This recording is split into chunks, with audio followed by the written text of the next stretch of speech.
The Flying Machine, a short story by Ray Bradbury. Narration by Kenneth De Silva. In the year 8400, the Emperor Yuan held his throne by the Great Wall of China, and the land was green with rain, readying itself toward the harvest, at peace. The people in his dominion neither too happy nor too sad.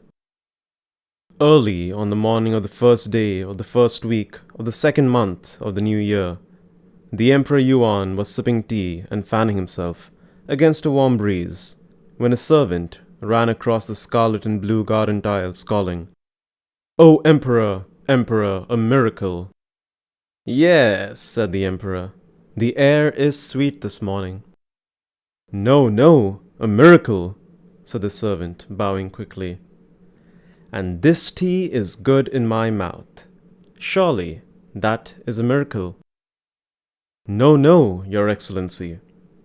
"Let me guess then. The sun has risen and a new day is upon us, or the sea is blue.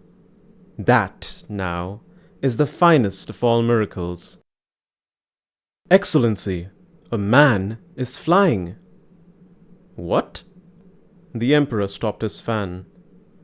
"I saw him in the air, a man flying with wings. I heard a voice call out of the sky, and when I looked up, there he was, a dragon in the heavens with a man in his mouth, a dragon of paper and bamboo, colored like the sun and the grass." "It is early," said the Emperor, "and you have just awakened from a dream." "It is early, but I have seen what I have seen. Come, and you will see it too." "Sit down with me here," said the Emperor. "Drink some tea. It must be a strange thing, if it is true, to see a man fly. You must have time to think of it, even as I must have time to prepare myself for the sight." They drank tea. "Please," said the servant at last, "or he will be gone." The Emperor rose thoughtfully.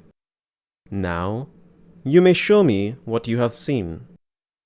They walked into a garden, across a meadow of grass, over a small bridge, through a grove of trees and up a tiny hill. "There," said the servant. The Emperor looked into the sky. And in the sky, laughing so high that he could hardly hear him laugh, was a man, and the man was clothed in bright papers and reeds to make wings, and a beautiful yellow tail. And he was soaring all about like the largest bird in a universe of birds, like a new dragon in a land of ancient dragons.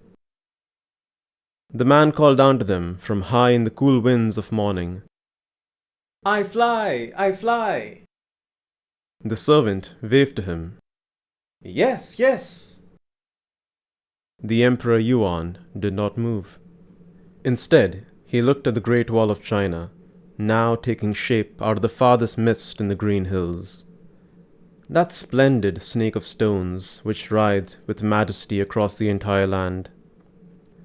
That wonderful wall which had protected them from a timeless time from enemy hordes, and preserved peace for years without number. He saw the town, nestled to itself by a river and a road, and a hill, beginning to awaken. "Tell me," he said to a servant, "has anyone else seen this flying man?" "I am the only one, Excellency," said the servant, smiling at the sky, waving. The Emperor watched the heavens another minute and then said, "Call him down to me." "Ho! Come down, come down.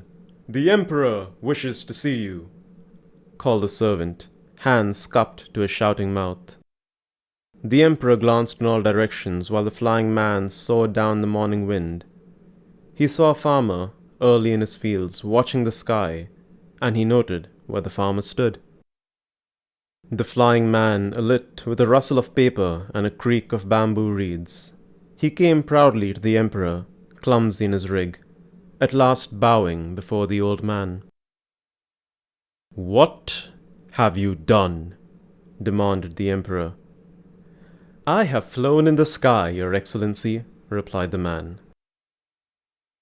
"What have you done?" said the emperor again. "I have just told you," cried the flyer. "You have told me nothing at all." The emperor reached out a thin hand to touch the pretty paper and the bird-like keel of the apparatus. It smelled cool of the wind. "Is it not beautiful, Excellency?" "Yes, too beautiful." "It is the only one in the world," smiled the man, "and I am the inventor." "The only one in the world? I swear it." "Who else knows of this?"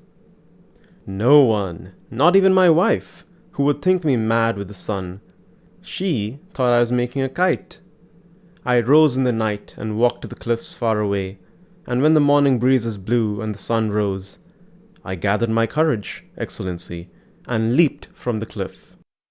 I flew. But my wife does not know of it." "Well for her then," said the emperor. "Come along." They walked back to the great house. The sun was full in the sky now, and the smell of the grass was refreshing. The emperor, the servant, and the flyer paused within the huge garden. The emperor clapped his hands. "Ho, guards!" The guards came running. "Hold this man." The guards seized the flyer. "Call the executioner," said the emperor. "What's this?" cried the flyer, bewildered. "What have I done?" He began to weep, so that the beautiful paper apparatus rustled. "Here is the man who has made a certain machine," said the emperor, "and yet asks us what he has created. He does not know himself. It is only necessary that he create, without knowing why he has done so, or what this thing will do." The executioner came running with a sharp silver axe. He stood with his naked, large muscled arms ready, his face covered with a serene white mask. "One moment," said the emperor. He turned to a nearby table upon which sat a machine that he had himself created.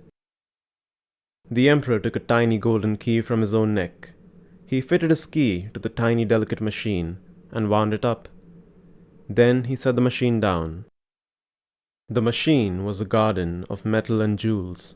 Set in motion, the birds sang in tiny metal trees.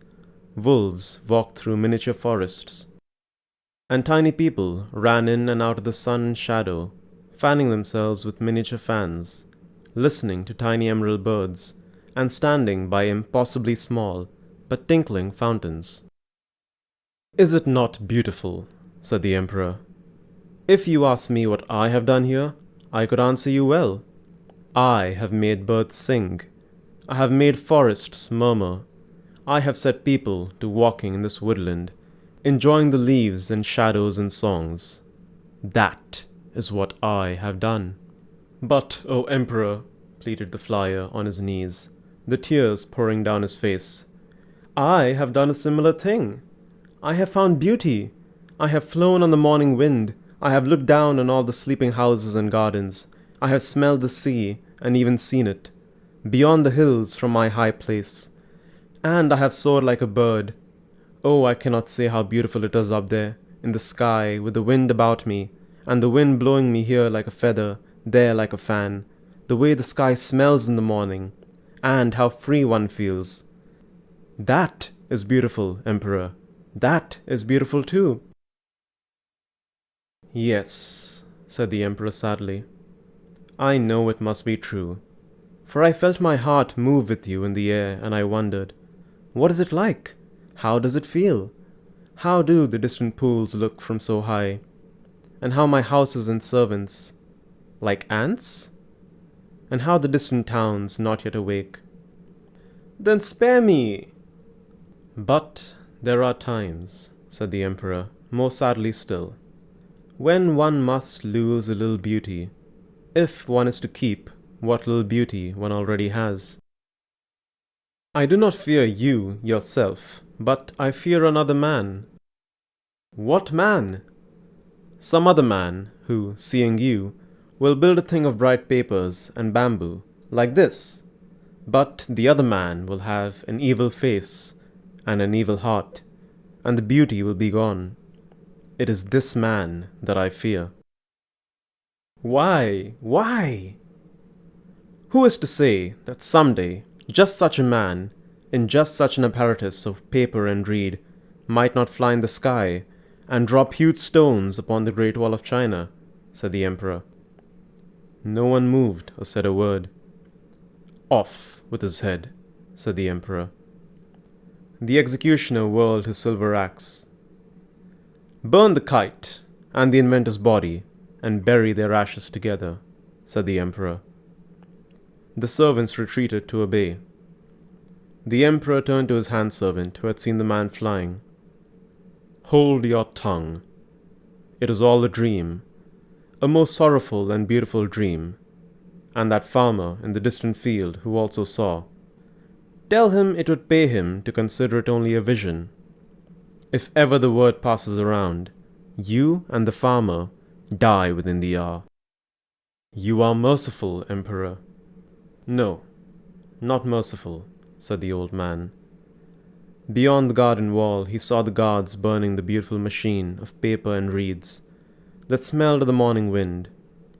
He saw the dark smoke climb into the sky. No, only very much bewildered and afraid.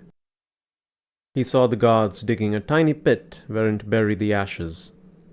What is the life of one man against those of 1,000,000 others? I must take solace from that thought.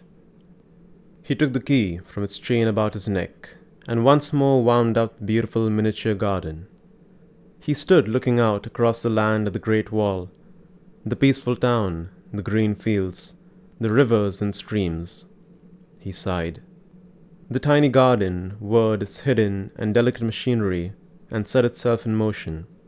Tiny people walked in forests. Tiny faces loped through sun-speckled glades in beautiful shining pelts. And among the tiny trees flew little bits of high song in bright blue and yellow color, flying, flying, flying in that small sky. Oh, said the Emperor, closing his eyes. Look at the birds. Look at the birds.